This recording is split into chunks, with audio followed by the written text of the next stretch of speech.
So guys, for the first step, you want to go to search and type in Microsoft Store. Click on it.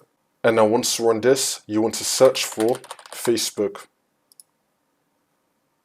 You should now be seeing the Facebook application. You want to click on it. And now this will come up. You want to click on Get. It's now going to start installing. Wait for this to load. And now once Facebook has been installed, we can now open it up. You may get a pop-up right here that says you can pin it to your taskbar, pin to start, and create a desktop shortcut. If it doesn't say this for you, I'm going to show you later on how you can do all this. But if it does say this and you want to do any of these, you can tick the box and then click on allow. So we're now on the Facebook application. You can now sign into your account and you can use Facebook. If you want to add Facebook to your desktop or to your taskbar, then you want to go to search and type in run. Click on it. And now once you're on this, you want to type in shell : apps folder and then click on enter.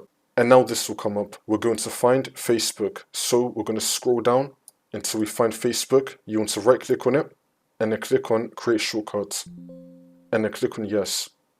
It's now made the shortcut on our desktop. If you want to pin it to the taskbar, right click on it and then click on pin to taskbar. It's now on the taskbar. Same with the start menu. That's how you do it.